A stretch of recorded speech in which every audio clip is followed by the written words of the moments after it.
Hello guys, isang magandang hapon. Ngayon guys, mag-upgrade tayo ng ating Idan na ACG.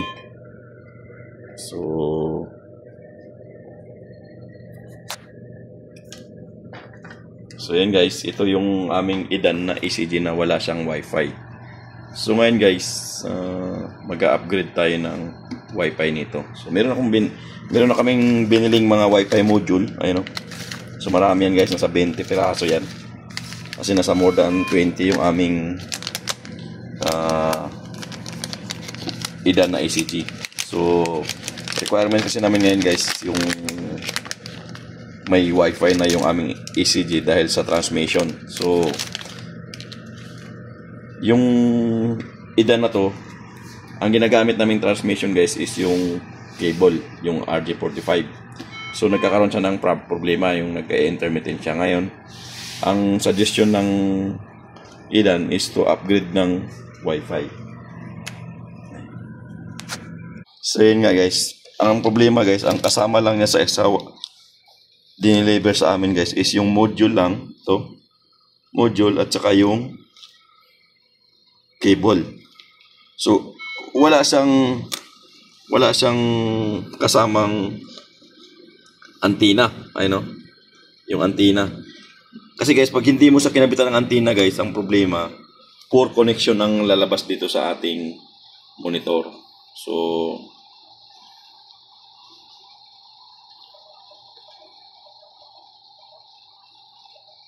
So dito, pag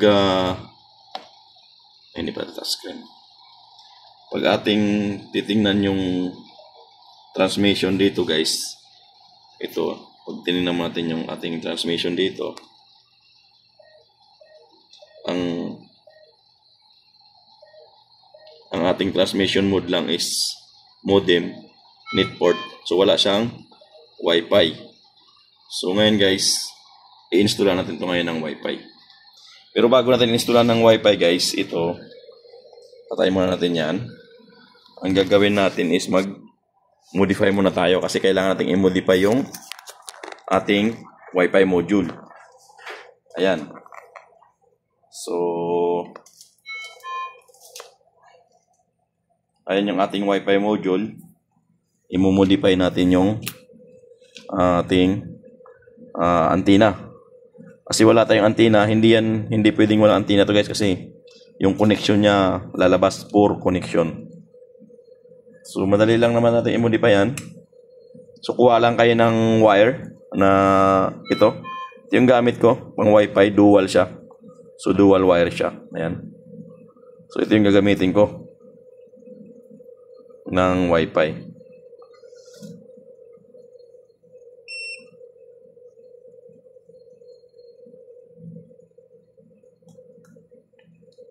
Kung muna gamitin orange, kung muna gamitin ko kasi may hinang na to eh. Ayan. So madali lang to i-modify guys. So ang kailangan lang natin is panghinang. So gamit tayo ng ating mahiwagang panghinang at saka LED.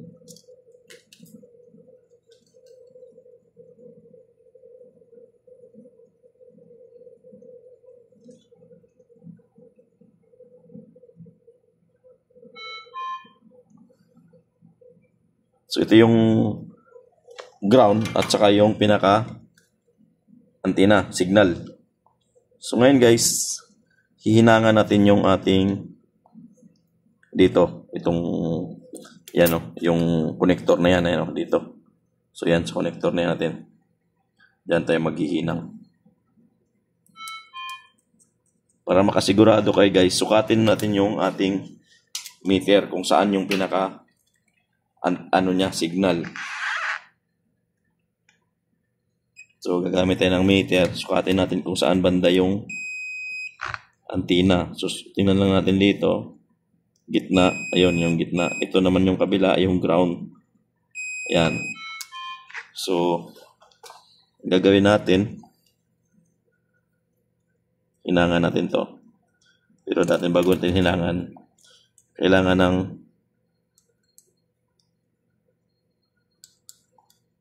tanggalan lang natin ng ating para madaling kapitan ng hinang guys. Pag hindi mo tinanggalan ng ano yan, mahirap sa kapitan ng hinang.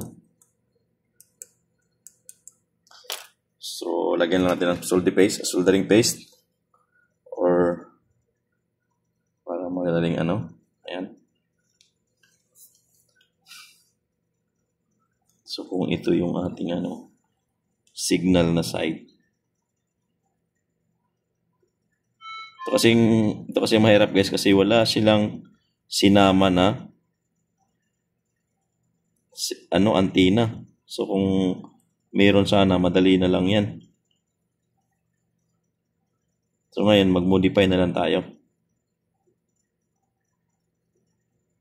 Madali lang naman mag-modify guys. So, ito yung ating antenna. Ito yung pinaka-signal guys. Unahin natin hinangin yung signal.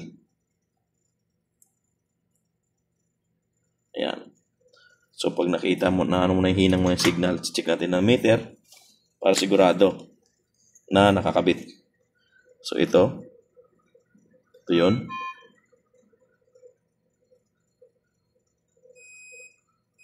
Ayun, okay na siya. So, yung ground, yan. Wala. So, yung ground guys, dito natin ihinang sa kabila. Yan.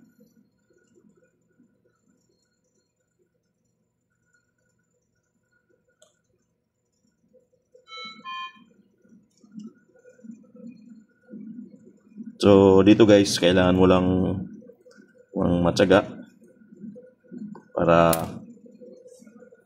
mahinang mo ng maayos tong ating antenna. Kasi walang kasama na antenna tong ating nabili. Yung dineliver sa atin na Wi-Fi module. Yan, meron na, ayun na. So, dito guys, kailangan sukatin mo ngayon kung hindi siya shorted. Pag shorted yan guys, hindi gagana yung Wi-Fi module. Yan, wala. Diba? Hindi siya shorted. So, ito yung ground. Yan. So, okay na siya guys. Ganun lang. Ngayon guys, itong kabila, kahit hindi mo nalagyan ng plate. So, ang gagawin natin, lalagyan natin ng plate yung pinaka line signal niya. Hindi yung ground. So, putulin natin to. Yan. So, kuha lang kayo ng isang bakal na plate guys. Yan. Ganito. So, ito yung gagawin mong signal, yung plate. So, hinangan lang natin yan.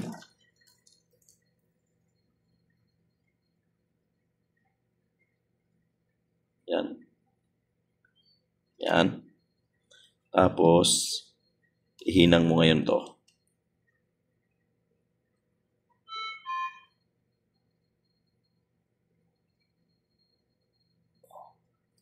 Tapos, ihinang mo ngayon dito guys. Yan. Basta. So, ito na yung ating pinaka Wi-Fi antenna. Yan.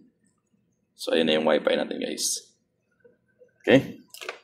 So, ngayon guys, ang gagawin natin is yung open natin yung ating ECG machine. So, buksan muna natin yung ating ECG.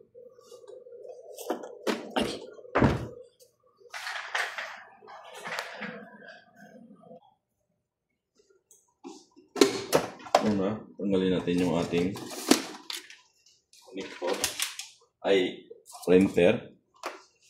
So, tanggalin natin yung ating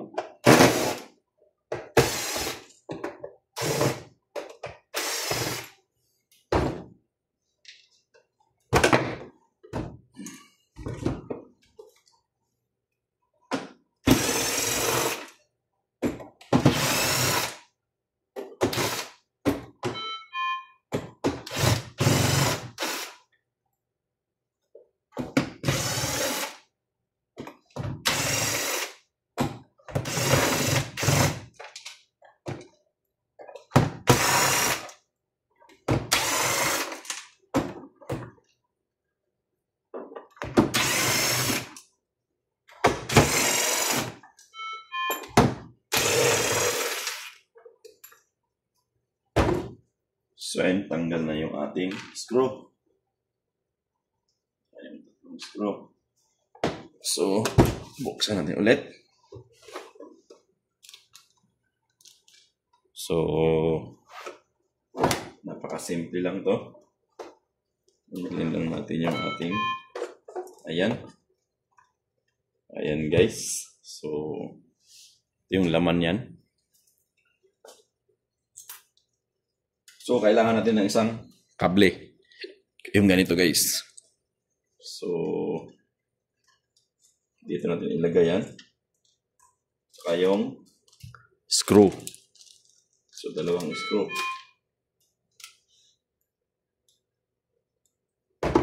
Una, ikabit muna natin itong ating wire.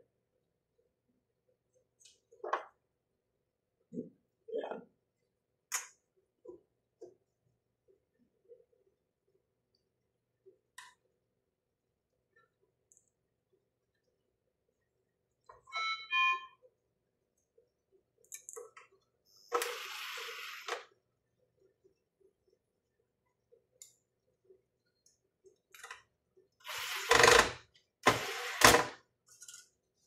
So, yun yung ating wire. So, dito natin ikakabit dyan.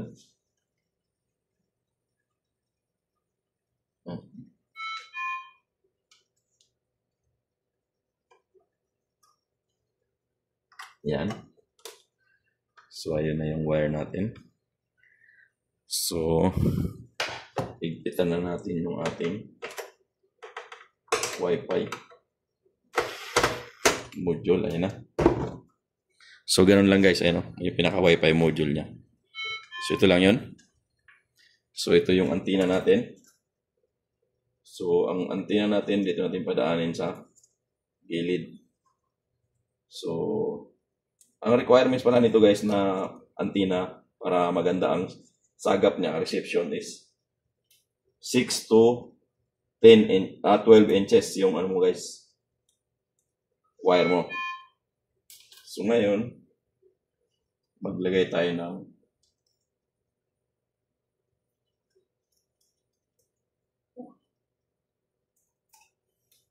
sticker dito guys. So, dito natin ilagay yung ating Wi-Fi antenna. Yan.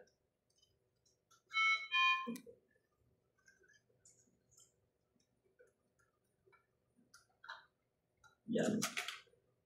Tapos yung ating Wi-Fi antenna. Yan guys. Yan yung ating pinaka Wi-Fi. Yan. Antenna. Yan. So, ganun lang guys. So, naikabit na natin. Ayun, no? Kabit na natin. Yan. Ngayon, ang gagawin natin ito guys ngayon, i-upgrade naman natin yung software. Kasi hindi gagana yan guys pag hindi natin i-upgrade yung software. So, isarado natin ulit. Kasi nakabit na natin yung ating Wi-Fi module. So, double check lang natin. So, okay naman na. Ayan. So, naka-connected na siya. Okay. Ang gagawin natin, isarado ulit. Tapos, upgrade ng, mag-install tayo ng software. Yan. Okay.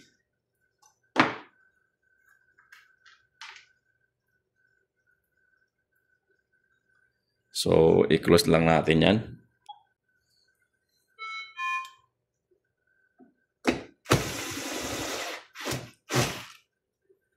Kasi guys, kung mag-upgrade na naman kami ng bagong ACG, napakamahal. So, nasa 27 lahat ng ACG machine namin dito sa branch namin guys. So, papalitan namin lahat ng ACG. So, mas okay kung papalitan na ng ating Wi-Fi. Pero, titingnan pa rin natin yung transmission niya guys, kung gaano ba kabilis yung transmission niya. Kasi guys, ito, yung Wi-Fi guys, kailangan mo lang ng Wi-Fi kasi sa data transmission. Kasi kami dito, naka-online yung system namin dito, yung lahat ng result ng ECG babato na agad doon sa patient data. So kaya kailangan talaga namin na ita-transmit yung data doon sa yung data ng ECG papunta doon sa patient. So required talaga namin na mag-upgrade ng Wi-Fi. Kasi yung system namin ito, yung HIMSS, Hospital Management System namin, is yung online na. So paperless ng namin system. Kaya kailangan nating upgrade. So ayun. Tapos na tayo. So lagyan natin yung ating papel.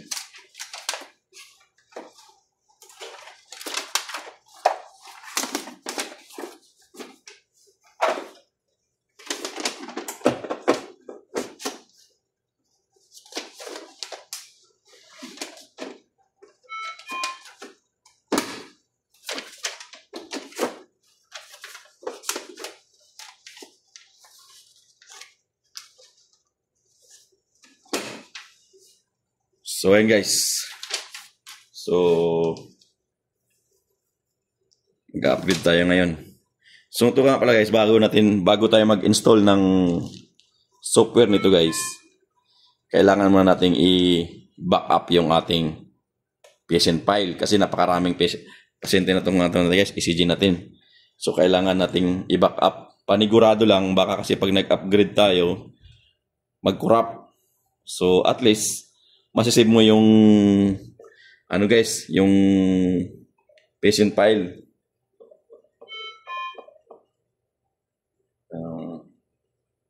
Enter. So pag tinignan mo dito sa files guys, enter. Patient file. Hindi pala dyan. Tatay sa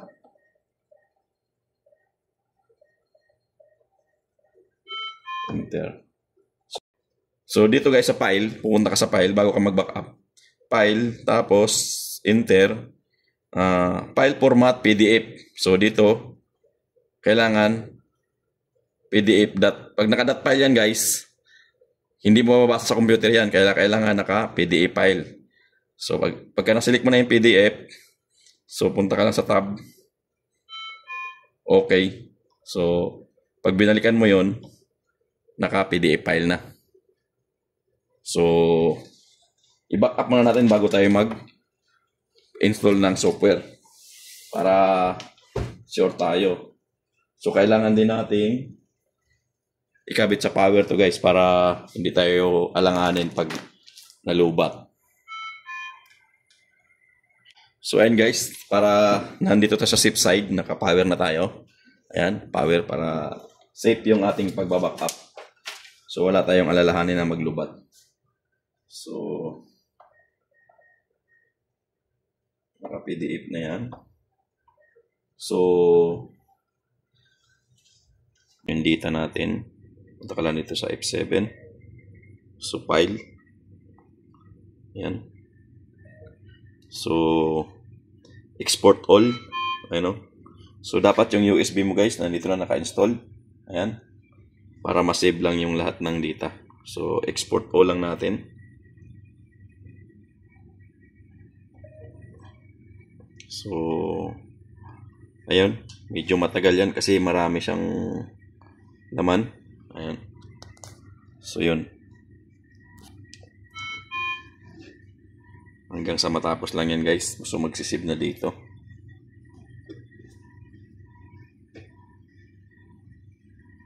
Tayo lang natin matapos. Ito guys, in case lang naman to guys. Para sigurado lang tayo na nandyan pa rin yung data ng patient data pag nag-corrupt yung ating system.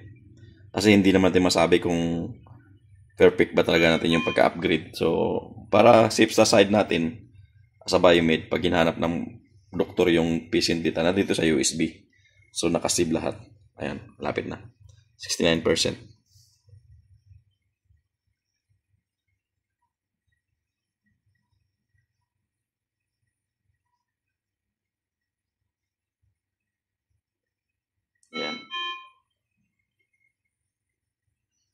So, ayan guys. So, tapos na. So, export 13 files. So, enter lang natin yan.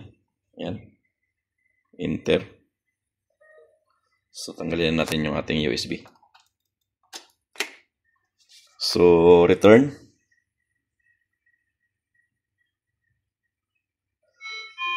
So, ngayon, pupunta na tayo doon sa pag-upgrade. So, ito guys, mag-umpisa natin sa ating pag-upgrade. So, dito tayo sa setup. Ayan. Setup. So, password natin is 699. 1, 2, 3. 1, 2, 3. Then, enter. So, ayan, naka-enter na tayo. So, punta tayo sa if1. Ayan. If1. So, ang password niyan is same din. 699. 1, 2, 3. 1, 2, 3. Then, enter. So, yan guys. Napunta na tayo dito sa ating advanced setup. So, demo, upgrade, language yun na guys. So, kailangan tayong pupunta doon sa upgrade. Yan. So, upgrade guys. So, upgrade then, enter. Okay. Pasyatan yung enter. So, upgrade all. So, ayan guys, oh. Upgrade all natin. Ayun, sorry. So, upgrade. Ayan. So, upgrade all. Select mo lang yung upgrade all. Ito. So, hindi pa natin nakabit yung USB. Ito yung upgrade, ano natin guys, USB. Andito yung program ng upgrade ng system. So, kabit natin yan dito sa ating USB. Ayan. So, pag-upgrade, so tab lang natin para pumunta dun sa upgrade all. So, upgrade all, tab lang. Upgrade all, enter. Ayan. Enter. Then, yes. Enter. Upgrade the files below. Sure. Yes. Okay. Enter. So, all files. And yes. Yan guys. Nag-upgrade na siya. So, antayin lang nating matapos yan guys. So, pag natapos yan, magre-reboot. So, wag mong tanggalin yung USB. So, kailangan naka-install pa rin yung USB kasi mag-boot lang yan tapos magka-copy. So, upgrading siya. You know. So, nag-upgrade na siya guys.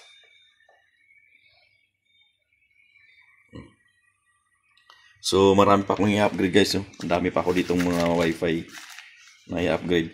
So, nasa 20 mahigit yung ating, and guys, oh, succeed na. So, upgrading succeed. Please restart system to complete the upgrading. I-restart natin guys. So, mag-restart tayo. Ayan o. Off.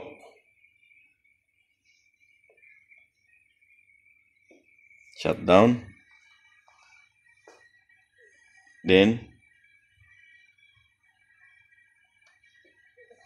on ulit. Ayan guys. Oh, upgrade na. Upgrade na siya guys. Nag-upgrade na siya. So, wag mong hugutin yung USB. So, ayan. Hanggat sa matapos yung pag-upgrade.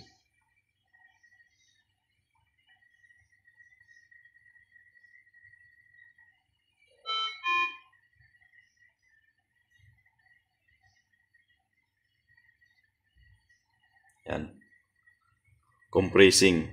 Yan. Kino-compress niya. So, antayin natin matapos yan guys. So, pag natapos yan, so, tapos na. Testing na lang natin kung makita natin yung may Wi-Fi module na ba. So, medyo matagal-tagal yan guys. Antayin natin hanggang sa matapos yan. So, siguro mga 5 minutes. So, antayin natin tuloy-tuloy yung upgrade natin. So, ayan guys. Done. Erase 59 sector, copy, flash, yan. So, ayan.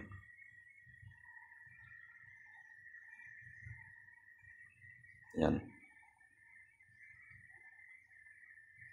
So, parang ano siya guys, nagdo-DOS command. Nag-i-install siya sa DOS command. Yan. Pero automatic yan. Hanggang sa mag-restart. Yan.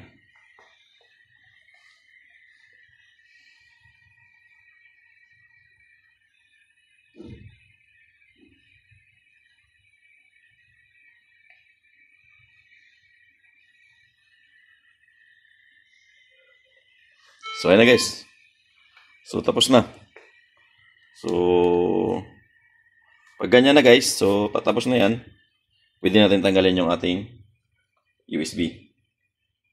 Yan. Pwede natin tanggalin yung ating USB. So, tingnan na natin kung mayroon na bang siyang Wi-Fi. So, punta tayo sa setup. Transmission. So, una-una, punta tayo sa transmission. Enter.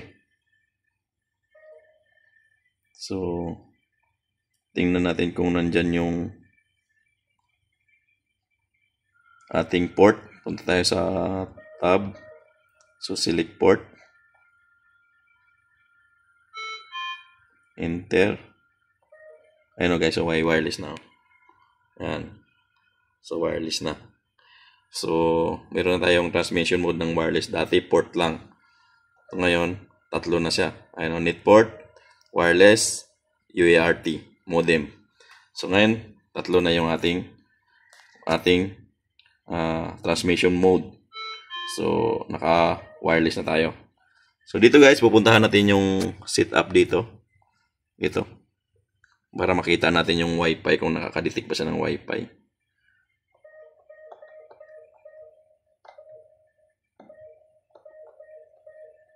So, pwede natin pumunta tayo sa Shift F2 para punta tayo sa isang page. Shift. Yan. Shift, tapos F2. Yan.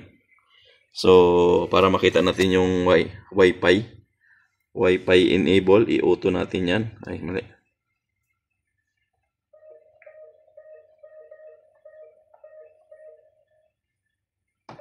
Ay. Mali. Transmission. Tapos, Shift F2.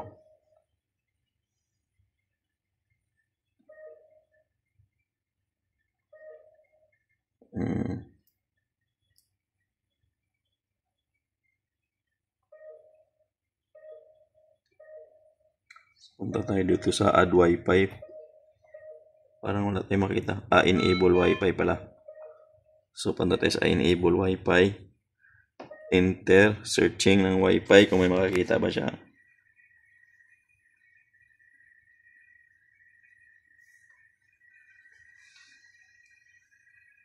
So, ayan guys. Meron tayong Wi-Fi na nadidetect dalawa. Light on. So, 5G at saka 4G na ano. So, ayan yung Wi-Fi ko. Ayan. Aking Wi-Fi network doon na nakalagay. So, nadidetect niya na guys. Ayan o. Ayan o. So, pwede na tayo mag-connect dyan. So, dito, kailangan naka-auto yan.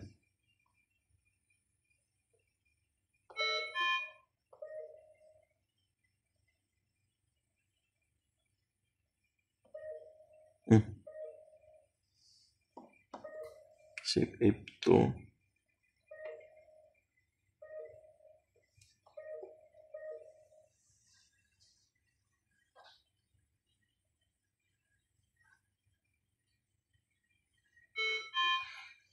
So yan, pag connect tayo ng Wi-Fi, connect tayo dito sa ating 4G. So, enter. F2.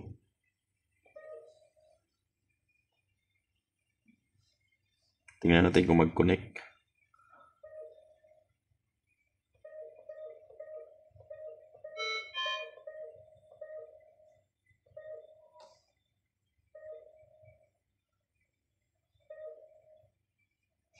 So, naka-disconnect pa siya. So, kukonek natin. 1, 1, 2. So, dito tayo sa connect. Ayan o. Connect. Password nito is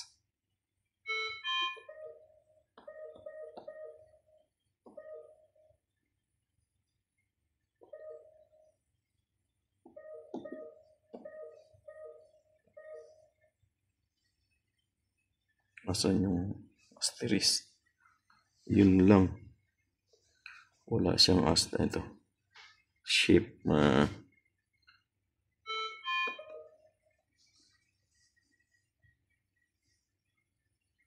So, i-try natin i-connect. Okay. So, ayan, connecting. So, connection fails. Mali yata yung password ko. So, connect natin.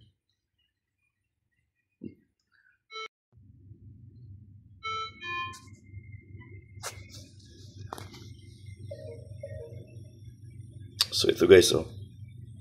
Connected na siya. Yan. So, okay na guys. Connect na siya. So, i-configure na lang to ng IT namin para sa kanilang pagkukunik ng yung IP. Tsaka yung kukunin nila yung MAC address. Yan, yung MAC. Tsaka i-configure nila yung IP nila ng kanilang server para magbato doon ng data. So, yan na guys. Okay na siya. Ganun lang.